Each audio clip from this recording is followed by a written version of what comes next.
Grief is filmed in front of a live studio audience. So you started playing CSGO professionally in 2017 when you were 20, which is a bit later than a lot of esports people start.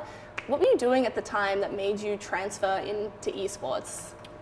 That's a good question. So in 2017, obviously when I started playing professionally, I was just, I don't know, basic bitch. I essentially was doing university, studying engineering and business whilst also working casually. So I worked as a lifeguard at Wet n Wild. And I played Counter-Strike as a hobby because I got a laptop for university in 2016 and I started playing on pretty much a mouse pad that was an A4 book that I had for uni that I never used and a really basic $10 Microsoft mouse. And then essentially, because I've got a bit of an addictive personality, plus very competitive, I grew up with an older brother and a single older brother. So essentially I wanted to beat him in everything. Like if you took me to I don't know, the woods somewhere, and my brother started picking up rocks, I'd want to pick up a bigger rock. So, like, that type of competitiveness, he's skimming rocks, I'm skimming bigger rocks. Like, literally. It's very primitive, but that's how it's gotta be. I guess my competitive nature took over. So when I started playing Counter-Strike, fell in love with it instantly. I was always a PlayStation fanboy. Okay, so you want a PC person So that was originally? that was my first computer game ever in 2016 was Counter-Strike. Okay. Fell in love with it instantly. What got you into it? Just a mate. He's just like, play Counter-Strike with me. So like out of high school, my mate wanted to catch up with me, and then essentially the best way to do that is obviously with gaming with friends, because you're going to sit there gaming, talking shit. So pretty much we started playing Counter-Strike together. I found that I was really good at it naturally, and I ranked up a lot faster than him. So I was boosting him a bit, still with the really basic setup with the mouse and the laptop. But once I started my casual job at Wet n Wild, my first paycheck went to Bali. At Wet n Wild? Yeah, in Gold Coast, very nice. And then second paycheck, I bought a PC. It's a very seasonal job, so in the summer periods, they treat you really well at Wet n Wild, so please go there. Like, shout out to Wet n Wild. They need the work at the moment. But yeah, so one thing led to another, got really good at it, bought a PC, and then started playing in some open tournaments with a random team, like a pug team. And then our first tournament with that pug team was an open qualifier. It was called Zen Season Qualifiers. We did really well and we came third. So we beat a lot of professional teams. Everyone had a lot of cheat accusations for us. Really? Yeah, heaps. Like we got witch hunted. So I had Facebook accounts made of me. I had like people making fake accounts on cheating websites trying to frame me for cheating. Really? Yes. Oh my God. But then because they traced the IP, like Cybergame would actually go that in detail and trace the IP and be like, obviously this is not his account. It doesn't have his real name, real date of birth, anything real about him on that account, so it's not him. I'm just good, naturally. And that was people that I beat. Like they just witch hunt me that hard, they try to frame me for cheating, which is, I thought it was a bit silly. But it made me want to play better because I think when I was getting like hated on and bullied that much, that I was like, it felt good to beat them. You want to prove them wrong. Yeah, exactly. Right? So then I got a lucky opportunity with a team called Darksided at the time. And that's who I coach at the moment, Texter, on my Valorant team. Like he's still around, quite a young fella still. And then after that, that lasted for about 6 months. It was quite a lucky opportunity.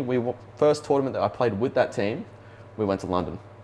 So shit, that's really quick in your career. So it's went from essentially one season of an amateur league into a professional league.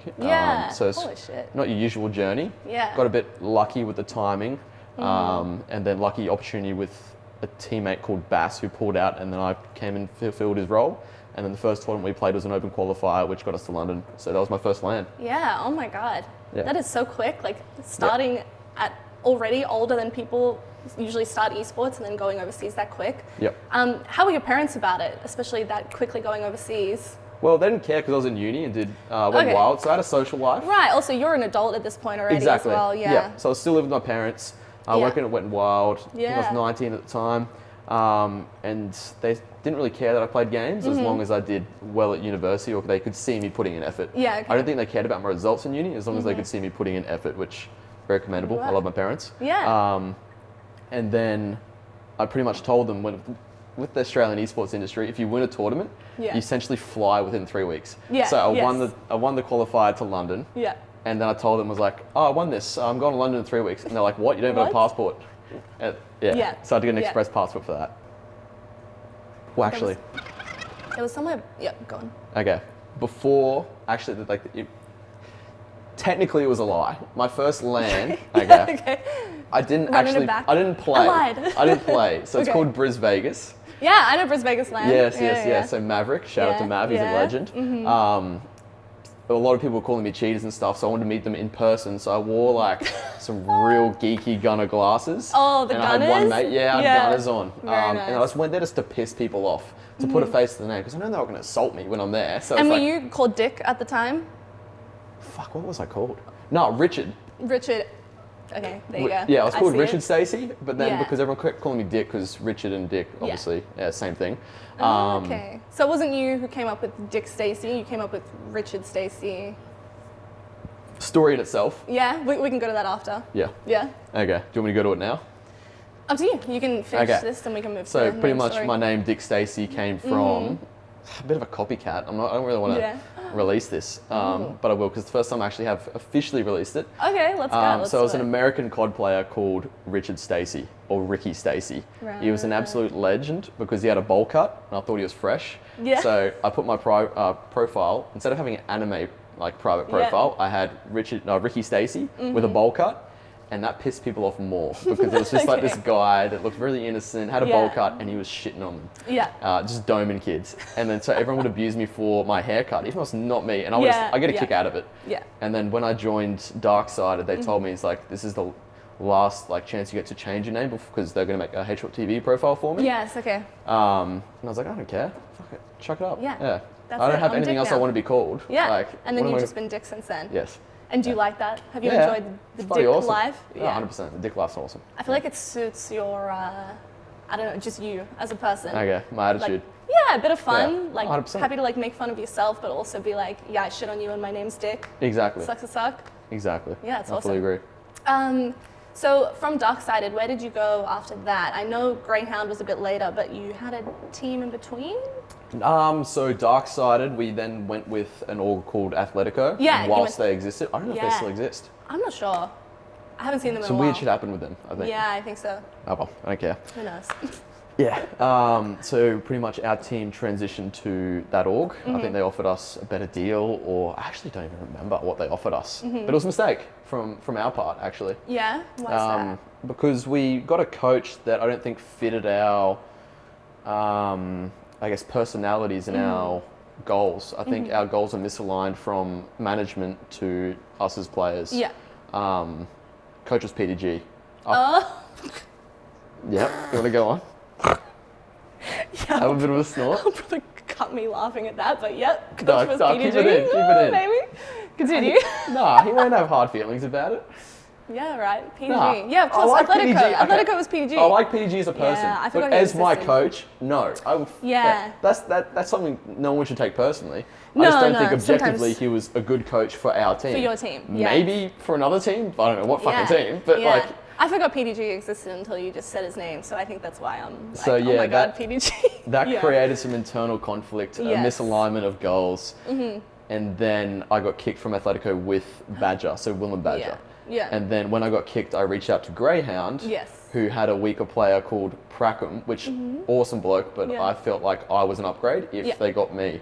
So I reached out to them, be like, if you were ever looking for a player, hit me up. Just gave a nice message, just put feelers out there. I didn't say like, you need me, You need like me. some I'll be fucking ego better. shit. Yeah. But yeah, It's I just like, put hey. feelers out there. I was like, yeah, hey, how's it going? Like, Yeah. if you ever need a player, hit me up. I think 2 or 3 weeks after that message, they hit me up and I was part of that team. And then as soon as I was on Greyhound, we were just number one. Yeah, straight away, right? Yeah, but that was mainly due to Urcast. Yeah. Gratisfaction and Dexter. I think they just had a really set trio that complement each other well. And then bringing me in, I thought I was a fast learner and just did things correctly. Not amazingly, but I did it correctly, and it just added to the team as well. It's confident, and we just skyrocketed to a level that I don't think Australia's seen. Yeah, I totally agree. Do you think some of that would have been you meshing with them as people, like you coming in, you get along as friends? Like, Yes. Yeah. Yeah, so I got along with every single one in Greyhound, especially the owner, Mr. Greyhound. Yeah. Absolute yes. legend. I have heard so many good things about him from so many people. Yep. Yeah. And I got along with Dexter. Yeah. At the time, I think that was a difficult thing from other players' perspectives. Yeah. Okay.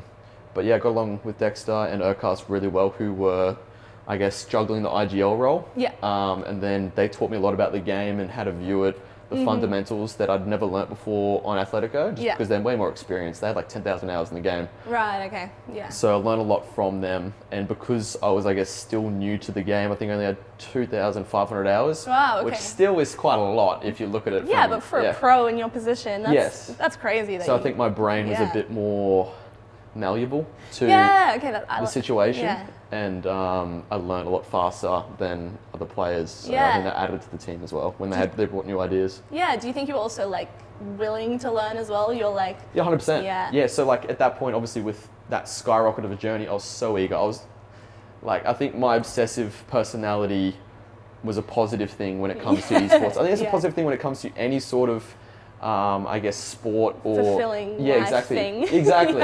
You need to be obsessed to be that top 1% or whatever you want to fucking call it.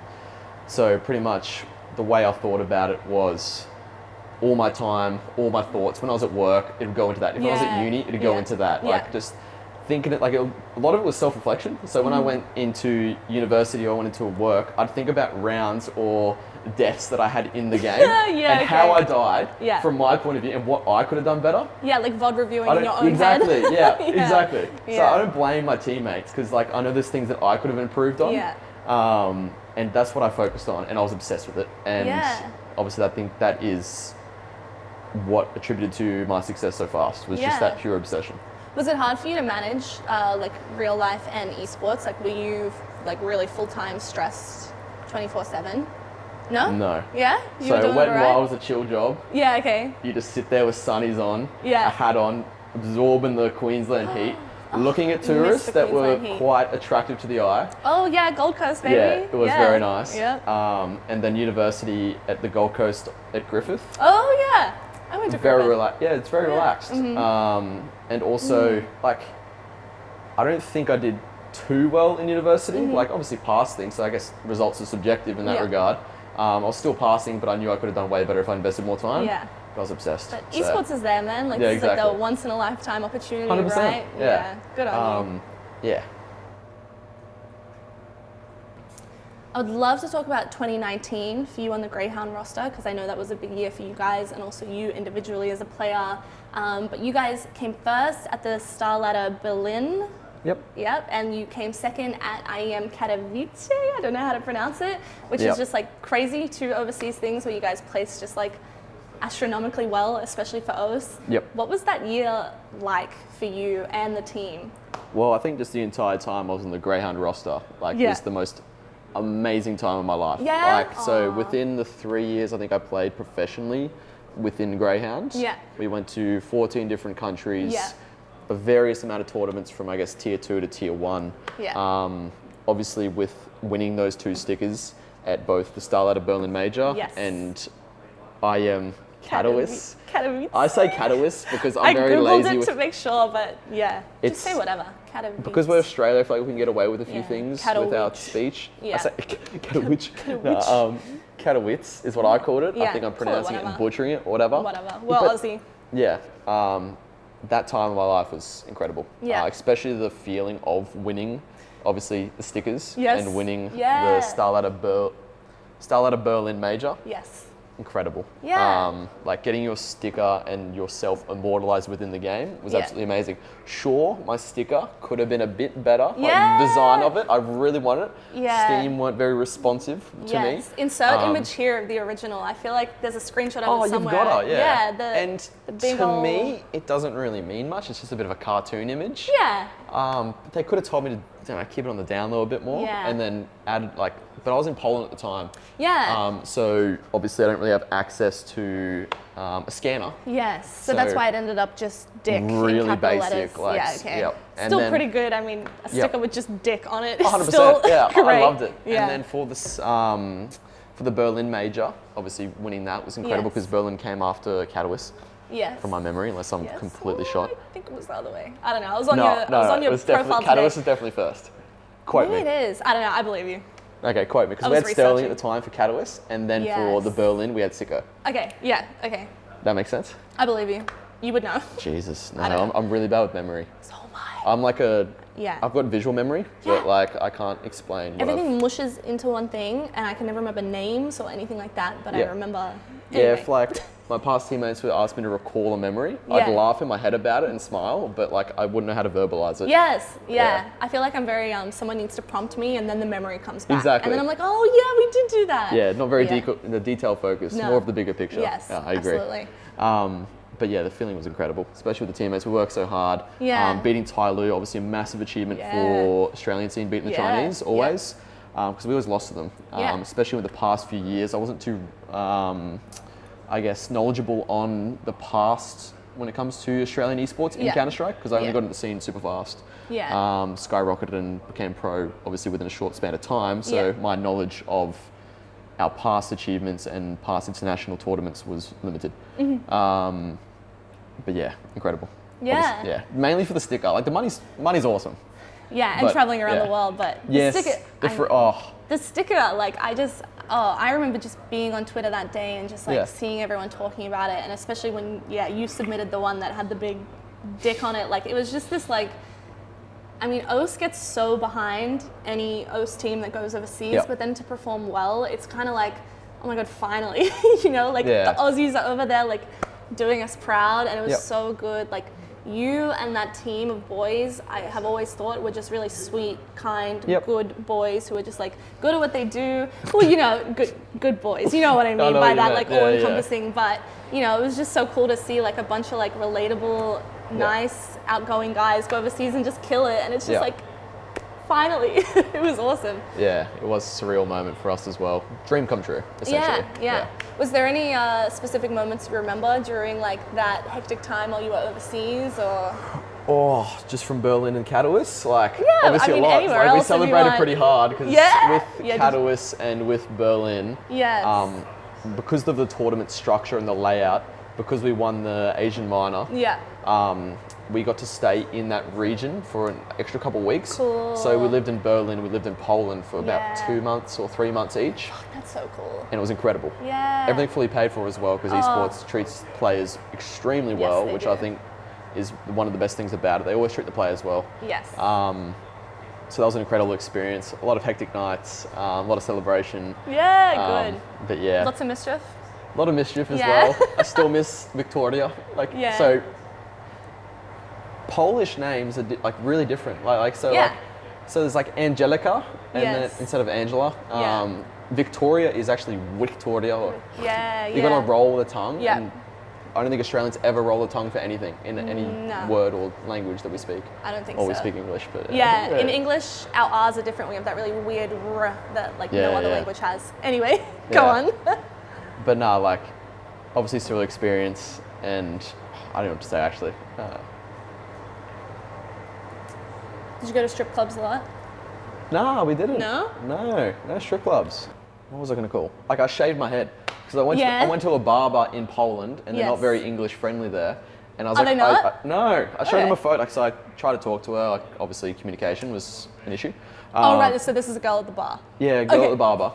At the barber. At the barber. Okay. The girl who's doing your hair. Yeah. So I went to the barber just to get a haircut. Yeah. All right. And then showed her a photo of, because The Punisher was out, season 1. Yeah. So I was like, fuck yeah, Frank Castle's the man. I want to look like him. Yeah. Showed a photo of his haircut, which is just the most basic haircut ever. So it's probably like a zero fade. Yeah. It's very like army. Yeah, military hair, style haircut. Yeah. Showed a photo. She butchered it. I look like fucking Macklemore.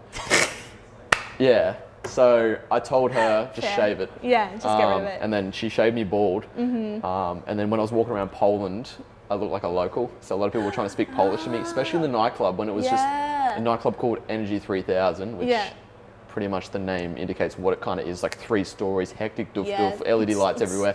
The bouncers look like they kill you. Within like once, like they'd touch you and kill you. You would not fuck with them.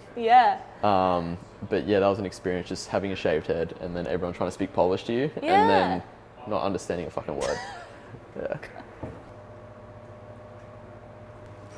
So I would really like to talk about, just me personally, IEM Sydney 2019, which sidebar was just an amazing fucking event. The crowd was amazing. Yep. I cannot wait until we have IEM back in Australia. So good. One thing that I always come back to, and something that I always link to my friends who like aren't esportsy people, I always show them the caches, which is like the for fun show match. Which is like Australia versus England, but like your entrance coming out to that and that whole like parade of that, I just think that was so cool and such like a I don't want to use the word cool again, but just such a cool way to show like Aussie esports and how much fun we can have. What was that event like for you? Like how was all that planned? Like you coming out, like were you nervous? You just have some fun? Like I know you wrestled on stage. Like I just think that was such a cool display of esports. When you said planning, there was absolutely zero just planning. Last minute. It was. I didn't even know I was part of the caches until the day before. Caches is that? The caches. I say caches just because it rhymes, because it's off the ashes, which is as the I said, my cricket pronunciation of things is shocking. Okay, cool. So it probably is As caches. one of us is right. Well, I call it the show match because I'm basic. Yeah. But yeah, when it comes to planning, there was none whatsoever. Yeah. So Chad Sponge, Chad Birchall, what a legend. Cool boy. He is. He's really a sweet like boy. Essentially, he asked me probably the day, I think it was, 2 days before the show match. He's like, you want to come on stage and play this game? I was like, fucking oath. Yes. Yeah, I'm not going to say no. He's like, actually, there's a catch. And he's like, pretty much we're outside of the hotel, having a few drinks. And he was like, you have to wear this. Yeah. And I'm like, fine, well, I don't care. I was pretty drunk at the time, so I agreed to as you are when you're on an esports event, 100%. Drunk every night. And they had a girl with me, and I was like, oh, I don't care. I'll do whatever. Exactly, I'll do whatever. Let me just go home right now. I'm so crazy. Yeah, exactly. And then when it was on the Sunday morning, obviously it was the show match. Extremely hungover, but just like going backstage, getting the bloody one piece on or onesie morph suit, whatever you want to call it, and just getting that adrenaline rush when you hear the crowd was and that electrifying. crowd was so good. Oh, it was amazing. Australian crowds are the best in everything. I agree. Come to Australia more esports. We will provide you with the best, most hype crowds you will ever have. And they're so funny as well. Yes, oh so man, much fun. Unreal. Mischief in the crowd. It's just so good. Yeah. Absolutely. And then pretty much, I forgot what it was. I don't know what song I came out to actually. I forgot. All I know is it was hyped. I was hyped as fuck. I was ready to go. You came out like I didn't really feel as, like, nervous the last, or anxious or anything like that, just purely because I think I was hungover. Yeah, and you were just like, I'm just doing here. some shit. Yeah. No, in my head I was like, I'm just existing. This is my life. Yeah. Like autopilot. Let's go. Yeah, exactly. Autopilot. And then when I came out, the rush, like pretty much grabbing a mouse after that adrenaline rush, trying to use a mouse. I don't know how, because it felt like nothing, and I was pegging this thing across the fucking room. Like, I was so strong at that point. I felt like, And then, so playing the game for the first couple of rounds was pretty hard in front of 10,000 people, but because adrenaline. You're shaking, right? Yeah, there's so much energy. Probably also the alcohol from the night before. But amazing experience. The team that I had there, obviously with the Renegades boys or ex-Renegades. Obviously very friendly guys that I got along with outside of the game. Legends. Playing with Sponge as well, and then against obviously the legends Fallen, and Moses as well. Moses and Frozen. Henry and Frozen. Yeah. And the wrestling on stage, that was not. It was not rehearsal whatsoever. I didn't even know if he was going to tackle me. Right, and you're just suddenly... I just had to do a somersault because I felt like my neck was going to snap and I had a panic attack and fucking rolled forward. You're like, everyone's looking at me.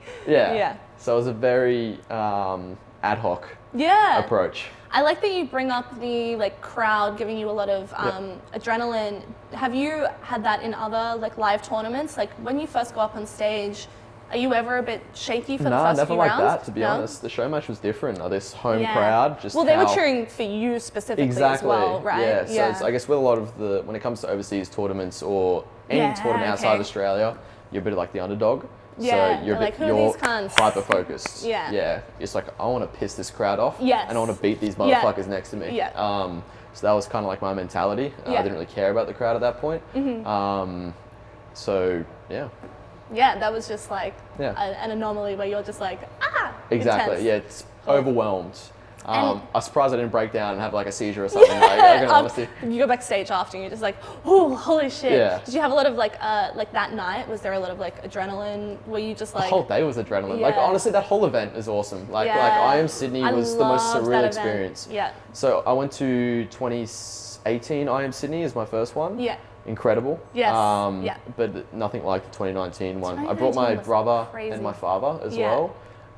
And they just saw me, obviously, and how popular I was when it came to the crowd. Like, when I was walking around the stadium with my brother and my dad, I'd get stopped every 3 meters for photos and stuff. Yeah. And I really appreciated that. Like, meeting everyone was awesome. Like, honestly, obviously, it breaks that kind of, like, anxiety barrier that a lot of people have when it comes to meeting someone if you have an excuse to meet them. It's like, fuck yeah, Dick Stacy, meet me. Yeah. And getting to know people I loved. Like, I don't know, it's like getting to know people's stories, like, what their hobbies are, what their interests are, kind of like energizes me. That's awesome. I am extroverted in that department, but yeah, honestly, the adrenaline rush didn't wear off probably till 2 days after. Yeah, right. That entire event. Did you have like a bit of like a come down the next day when you woke up? Were you like, oh, Fuck no, now it's over? Yeah, you kept buzzing? No, That's so good. That says a lot. I don't really ever have come downs. No? Because, Really? Nah, yeah. I do.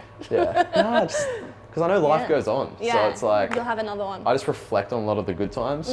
I forgot what the word's called. Like gratitude or something. Yeah, so it's just like you really... you wake up and you're just like, that was awesome. That was awesome, yeah. So it's like if I feel down, it's like, what the fuck? Like I feel down because I've pretty much got a dopamine deficiency right now. So obviously I'm going to feel down. Yeah. But I know that that dopamine like pretty much spike was so well worth it because, Yeah, you remember that forever, it's a memory. right? Yeah. One of the things I loved during that as well was just the interviews you did with like Frankie on stage. Oh, she's a legend, isn't she? Oh, I look up to her so much. I think she's so cool. But tying into that, I would love to talk to you about just like this persona of Dick Stacy, which I've heard you talk about, and also I think isn't really a persona. I think it's just you being you and having fun. But I know some people think that you're like playing this character. Can you talk about that more? Honestly, there's not much to elaborate from my point of view. Yeah. Like, it's not a character, it's just myself. Yeah. I've never been a good actor. Yeah, so, like, me either. I'm a terrible actor. I can't be fake. Like, Yeah. That's why I can't do intros for the show, because I'm just like, this is weird. I'm just going to talk to you like a human being. I'm not going to be like, hey, welcome to the show. That makes me feel weird. 100%. Yeah, you just I wanna be like you. embracing my weirdness as well. I know I'm a weird person. Yeah. I've never really psychoanalyzed myself. I don't know if I've got any issues, but fuck, I might do. Maybe. But for the most part, I just tweeted whatever came to my mind. Sure, it could have been simple-minded or perceived as immature, but people overanalyze everything on the internet, so I could not care less. Yeah. Posted whatever I found funny, whatever my mind went to, any jokes. I just wanted to brighten people's day up. Yeah. And I've always knew that esports was never something to be serious. It's the entertainment industry, in my opinion. I don't care how good you are at the game. If you can't be a good person and entertain someone, then I don't think you belong in the esports industry. And honestly, like, that's my point of view. I agree with that so much. I think you were such like a breath of fresh air, because I think a lot of people, a lot of people in esports are like, gamers, pro gamers, so they, maybe don't grow up with a lot of friends or leaving the house a lot, so they're already a bit very reserved. Introverted. Yeah, so, but, that's one thing. I think some people feel like they have to act a certain way on the internet, posture a bit, be brand friendly, so they get picked up by a team or so they can like progress their career. But I can't stand that. I just want authenticity all the time. Exactly. That's one thing like I've always liked about you and liked about your like Dick persona is just like, it just felt so authentic all the time, which I felt like so many people just weren't doing in Australian esports. It's just awesome. Thank you. Appreciate that. Of course. No, thank you for the kind words. Yeah, fuck yeah. So before we move into some other stuff, you just brought something up during our break about the entrance to the caches. Yes, so please. In the entrance to the caches at IEM Sydney, essentially, obviously, the adrenaline was running through me. I felt very strong and powerful. And sexy. Yeah. In that big onesie that couldn't see my face. I was so serious. Here it walked comes. out. Big blue man. Oh, 100%, with the Australian flag on me. That with the rip in the back of the onesie. The zipper didn't work. Oh, I think that so was, you were like, ooh. Yeah, revealed. the lats were showing. Don't tell anyone. But no, as I was walking out, obviously I was cheering with the crowd. There was a front row that was part of the walkway as well. And there was a group of blokes who, one of them was the guy in the Steve Irwin outfit, if I recall correctly, who then wrestled a kangaroo. And essentially, when I was walking out and cheering with him, we had a little moment together, and I essentially was very hyped and went to give him a hug quite aggressively, and I may have palmed his ribs with full force, with full adrenaline in my body. A bit more than a palm. It was a bit more of a palm. It was maybe a punch. Yeah, and maybe. I'm not too sure. You probably ask the guy himself. I'm so sorry if you're watching this. But yeah, he told my dad after, because my dad met him for a beer out the front, and he said, Dick, or myself, hit him in the ribs quite hard and he was winded. And he may have broken a rib.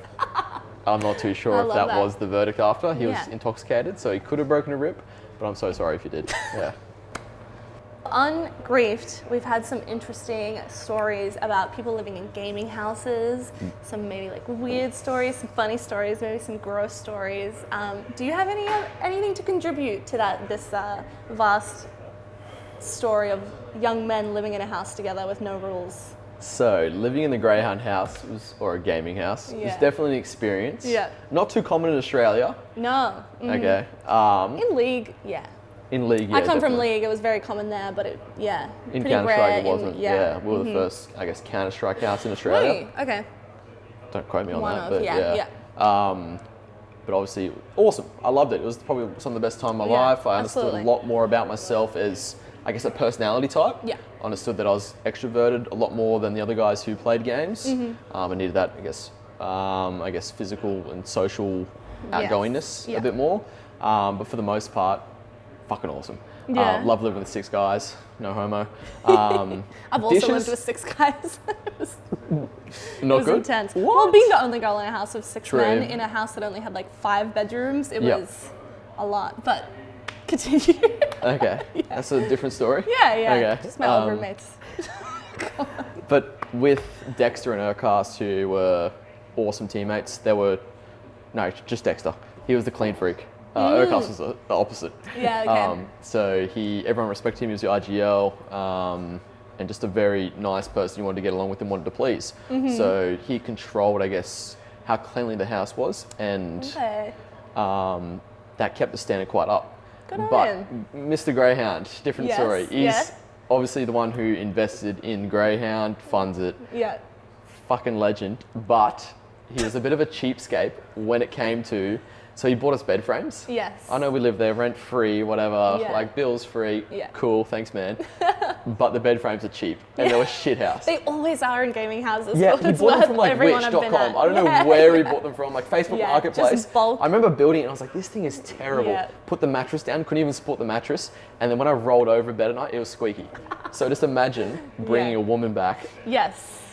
And then, so it was 3 a.m. I brought someone back.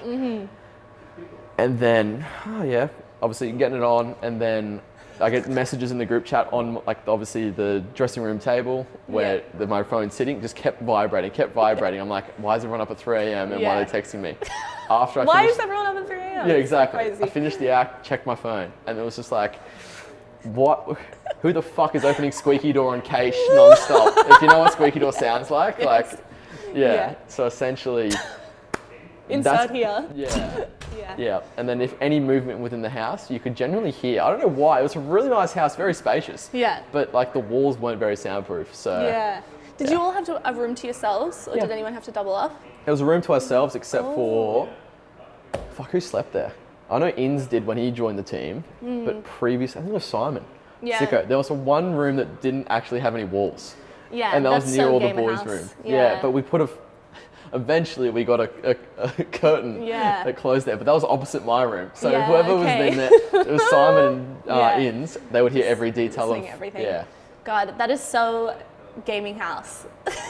I've heard some, and like being friends with people on teams, like I've been in a few gaming houses, especially like after parties, after events. It's so like, so many people share rooms, or the beds are made like we shit, never shared and it rooms. squeaks, We always kept that private. Yeah, I think that's one of the most important things about living with other people. You need to be private. Yeah, you need some sort of like. So we always had a rule, like if you had to knock. Like, yes. You couldn't. Like our private room was no stepping in unless someone invited you in that person's room. Oh, that's. And the house was really clean. It's so mature. Yeah. It was mature parts of it. Obviously, a lot of immature parts. I mean, like, you know, the knocking and leaving people space to themselves. Yeah. Yep. House is very clean because Dexter Good on him. whipped us into line. Good. But there was one thing that we got away with that Chris, because he had a private bathroom downstairs, upstairs bathroom, we had a challenge where it was like, let's see how tall we can make the toilet roll pyramid. Yeah. And it got to a full fucking wall. Yeah. So Is this like empty toilet rolls? Yeah, empty toilet rolls. Yeah. Nice. God, that doesn't. I feel like I've heard worse stories. Look, I don't know what it is like now without Dexter. I feel like it'd be, actually I've seen it. I'm not going to have any comment because it's not my place to say. But Dexter was a saving grace when it came to Dude, I've seen the worst of it. I've heard the worst of it. You know, I feel like League players are different though. I feel like they're way worse than CS:GO players. I think you're so right. I think there's something different about like in their genetics. Maybe. No, I think it's like the the entry level to a game like CS:GO where it, obviously there's a high skill cap, but it's like you point and you shoot, you know what I mean? But if you're going to put your time into League of Legends, it's like, oh my god, you have to learn like 150 different champions. You have to learn how mobile works. You have to learn. I'm not too well versed in League of Legends, but it seems more knowledge based. There's like a big knowledge learning curve versus skill. Yeah. Obviously, there's still both. But for the most part, you got to have the knowledge in the background of the characters. And that's it. So I think that breeds more of like a different kind of person who comes into the game. And like me coming from a League background, I feel like I mean, I know amazing people in League, but I also know of some interesting stories and just people being messy and people having physical fights in the house and being disgusting and blah, blah, blah, blah, blah. All of that. Yeah, 100%. We had, in the Greyhound house, we had scooters downstairs. Like, just like scooters? No, not motorized scooters. No, like normal scooters, yeah. And like the one that you have to like swing, so like what's it called, like a ripstick, but it wasn't a ripstick. But it was like a scooter ripstick. Yeah. So we rode those around the house in the kitchen room because there was like tiles everywhere. So it's fucking awesome. This sounds so much more wholesome. And there was a hammock in the living room. That's sick. This sounds so And whoever much got the hammock at night was like living life because they just sleep there. Yeah, like, they just chill out. Yeah. It's better than your bed, probably hammocks. Yeah. Because I know it's better for your spine. It is. Because it's like your natural. It is. You're just chilling. God, wow. I was really expecting some sort of like fucked up story. But nah, Mr. Greyhound treated us well. Good. Thanks, thank you, Mr. Greyhound. That's actually a good call out. Wow. Yeah. That says a lot about CS compared to other games. So maybe and now he's with Order. Yeah. Now he's with Order. And so are you. So you had a very quick, rise to fame, rise to top level CS:GO. You picked things up very quickly, but you retired from professional play in 2020 because you have issues with your eyesight. Yep. Do you want to just explain that quickly? So I had an eye issue for quite a while actually. It started in like 2018. So when I was still working at Wet n Wild, I had like a conjunctivitis. Okay. And then purely because of just my lifestyle, so working at Wet n Wild, staring at a pool all day in the Queensland sun, and then also going home and probably playing games for like 10 to 12 hours. And are you one of those CS players who has the monitor right here? No, I don't. Okay. But because like subconsciously you kind of train yourself not to blink because in CS, if you're holding a line, if you're holding an angle and you blink, that guy's going to swing and kill you when you blink.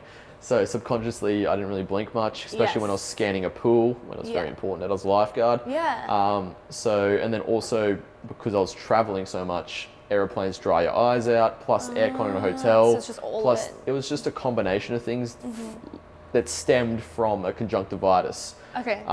So pretty much that affected my oil production in my eyes. So I never actually gained like a layer. There's like 3 different layers of oil that protects your eyes, and my eyes were infected and weren't producing the correct layers of oil for my eyes. So I went on antibiotics, obviously once I got kicked in 2020, because obviously in that, I kind of just lost motivation after that. That's fair. If I couldn't put 100% into something, I didn't want to do it, and I just tuned myself off completely from it. That's why even in 2020, when I got offered new positions from Order, from other organisations overseas, I just never pursued it because I knew I couldn't put 100% into it, and I wanted to fix my health first. It actually kind of made me a bit sad. Yeah. And I don't like being sad. It pisses me off. But so it was more of a health condition that spiraled out of control because of my lifestyle. Yeah. And never really took the appropriate action to fix it. I am now, it's way better. Yeah. but I don't really want to test whether it is fully repaired and go back into that Dedicate lifestyle. your time again and get people on your team with you and then possibly let them down. Oh, exactly. And then just like the nocturnal lifestyle plus staring at a computer screen definitely isn't healthy. It's fucking awesome when you're doing it. But yeah, that's... Yeah. Well, that was, you mentioned it, that's what I was going to ask. How did it make you feel? Like, did you feel like you had to retire? Like, you know, were you sad to leave? 100%. Yeah, I was depressed, I reckon, for really got you down? like a bit of an acute depression. So probably maybe like 1 or 2 months until I realized like I'll be successful in whatever the fuck I put my mind to it. Yeah, there's more to life than gaming. But for the most part, I still wanted to pursue it. I wanted to reach my potential in Counter-Strike. Like I was a player that always played the supporting roles. I played what they call like little bitch roles. What Zipnik plays from Astralis. Like, and no one can do well from a rating point of view or statistic point of view. So I always wanted to pursue that, despite being very successful from an achievement point of view. From a rating point of view, I definitely wanted to reach my potential in that regard, but it wasn't worthwhile to the point where I wanted to jeopardize my health in that regard. So I kind of made that decision that even when it came to streaming or any sort of content creation, if I couldn't put 100% into it, I didn't want to do it. So completely bailed out, finished my uni degree. COVID hit as well instantly as soon as that happened. Like, it wasn't really like a relief. It was kind of just like, fuck, like this as well now? Yeah, I know, exactly. So yeah, just decided to take a different approach to life, and then just I always had the perspective of no matter what I put my time and mind into, I'll be successful. Like as long as I put 100%. So and I was keen and eager to try something new. That's awesome. That's so admirable. I think a lot of people have that fear of like, maybe they get to a certain age where they're not performing as well in esports, but it's like, you know, do I want to go live a normie life? Do I want to go do this? You know, esports is the dream, but I'm not doing as well. Like, but also I don't have all this experience and I'm mid-20s, so like, how am I supposed to find something? I think it's really admirable that like you chose to give it up, but then also trusted that you would just find something. Well, I think that's the perfect time to do it, is when you're like early 20s. Like, like, I want to be experimenting and trialing different jobs, new things, new hobbies, new passions until I'm 30, in all honesty. Yeah, and on, right? I want to do just new things forever. Like my vision's like, or my ideology's like, that desk job or that 9 to 5 is always waiting for me there when I'm 30 plus. I know there's complications or there's situations where like you want to be in that industry prior and have all that experience, but fuck it, I don't care. Like I want to try something that I really love doing and go for it. Like that's just my vision. That's awesome. I think that's so admirable and refreshing. I think a lot of people like are very you know, like doomer about it. What do I do? What am I going to do? But if you just trust in yourself and you're clearly a smart person, like you're going to find something and you have.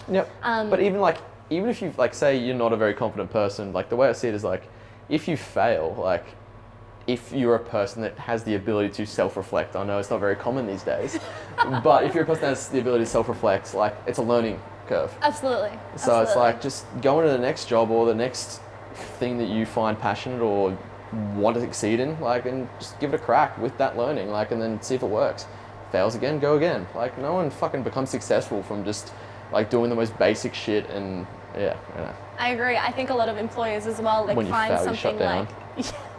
I think a lot of employees think that when you're like an esports pro, when you put that on your resume, employees are always like, oh, that's awesome. Okay, so you know how to be in a team, like you know what it's like. You traveled and you learned. Like I think that there's so much life to live after the like young esports dream. 100%. Yeah. Well, I think that's like obviously my job now with Monster. I got purely from my esports background. Yeah, right. And I don't think they cared about my uni degree, in all honesty. No, like, I don't have a uni degree, and I'm where I am. Yeah, you know, exactly. You just you get skills by working jobs. You meet people, you work your way up, and you just prove yourself and have passion for what you're going to do. And 100%. you just kill it. I completely agree. You have this life where you've kind of moved on from professional play, and you've found something else to like put your time and energy into, but you decided to move over to Valorant and start coaching. What made you, do that, return to esports, take that coaching position? Well, like, to be honest, I honestly always wanted to be a coach. Yeah? I know it sounds weird. No, I don't think it does. Okay. But I even had a conversation with Mr. Grayhound after a tournament in India. So we went to Mumbai. It was a COBEX Masters. Ooh, cool. It was awesome. Yeah. Mumbai was sick. Yep. We didn't place too well. And then I didn't think that was, from my opinion, because I was playing the little bitch roles, and then also understood Chris's vision about the game, Dexter, and Urcast. I didn't think that was a skill level thing. I thought it was a mental. I thought it was purely how we prepared for that event and our mentality on the day. So coming from a role that has little impact within the game, from, I guess, a strategic and skill point of view, I thought I had more impact as a coach because my mentality when it came to international events was quite clear. Like I didn't hesitate. I had understood what it took to win, the win conditions when it came into any game or any round. So I thought I could help the boys more from a mental point of view and a strategic point of view as a coach. And I still believe that to this day, in honesty. So I told Mr. Greyhound, I was like, oh mate, come on. Like my role has little impact. I need to be coach. Like we're shit in the bed when it comes to mentality. Although he agreed from the mental point of view, he thought that my time as a player, I guess, wasn't up, which is a great point of view. Yeah, that's sweet. Yeah, because I think if I was in other roles, I would excel. Yeah. But I believe that me moving to coach within that time was the right call. Yeah. I think I have qualities of a coach in regards to personality profiling. I agree. Mentality and just how I deal with losses and wins and how to progress. So the transition to coach from Valorant was super easy. I played the game at the start. I was like, oh, this is fucking awesome. Yeah. Like Riot, obviously huge company, always going to support the game. It's going to be successful no matter what. Yeah. Obviously still needs a few more updates for it to be, in my opinion, a consistent strategic shooter. But as a player, I didn't have enough time to commit to the game. So with the Valorant guys, got along with them really well. I was like, boys, I want to coach. Yeah. I know what it takes. I guess had a better vision of how to approach the transition from player to coach after that experience of failing with the other guys. Yeah. So pretty much approached them in a different manner, and I think a more appropriate manner, and got the job as coach, and then it's been successful ever since. Yeah. Obviously it's difficult when it comes to coaching any sort of esports team because the players that you deal with don't have much live experience. They have different personalities. Yeah. When it came to the Greyhound guys, I think we need to take a bit more of a mature approach or have a coach ourselves, even do a personality test. Yeah. I think that helps so fucking much. Yeah, I'm not gonna lie, agree. like what your triggers are, what motivates you, Yeah. how you react to certain social situations, how do you react to constructive criticism. Yeah. I think every sort of professional team needs a personality test. We never did that on the Greyhound, which I think was a bit of a demise to us. So pretty much got the Valorant guys to do that immediately. We had a performance coach called Jez, who's worked with AFL teams in the past. He got us to do that. Yeah. And it's helped so much. Like I know a lot of people, so for an example, Texter is quite a dominant personality profile. He only cares about results. Okay. He's very performance driven. He has high expectations of the team. Doesn't like his time wasted in prac.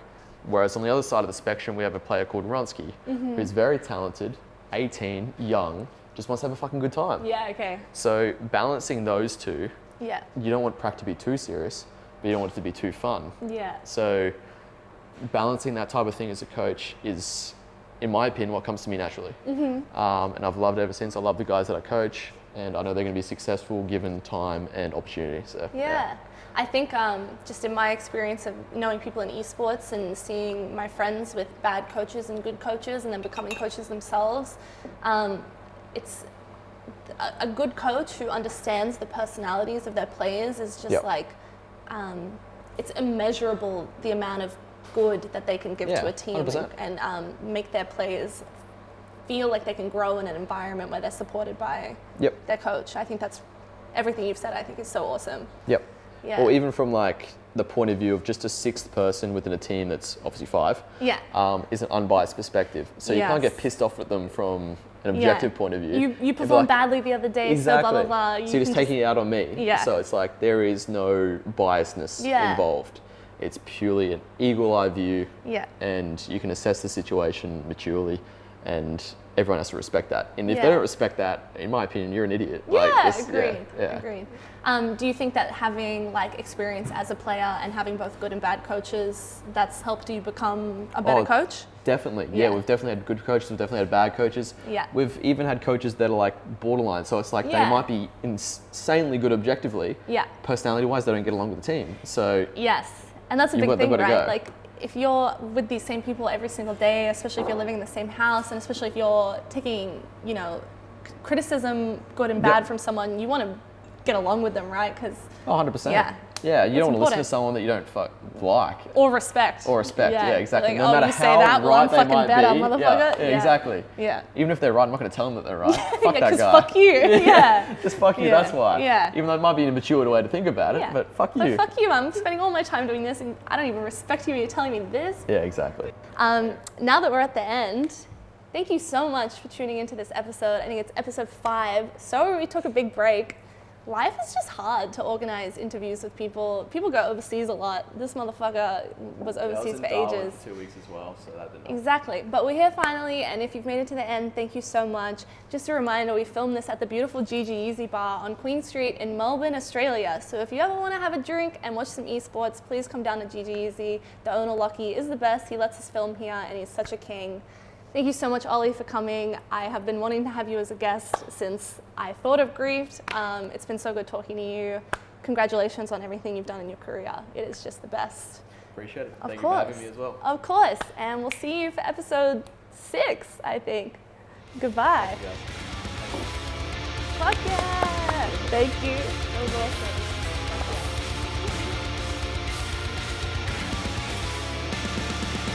Do I have to go to the bathroom real quick? Yeah, go. I am go. fucking busting. Yeah, I feel you. I'm gonna Just, do you want me to pause or no? Up to you. I'll see if I can mute.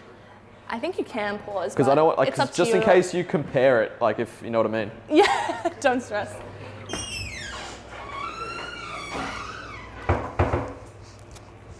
Oh, God. Sorry, Lauren.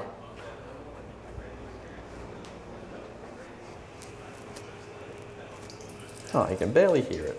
We'll chuck it over here. Do you want to check the cameras quick before we start rolling again?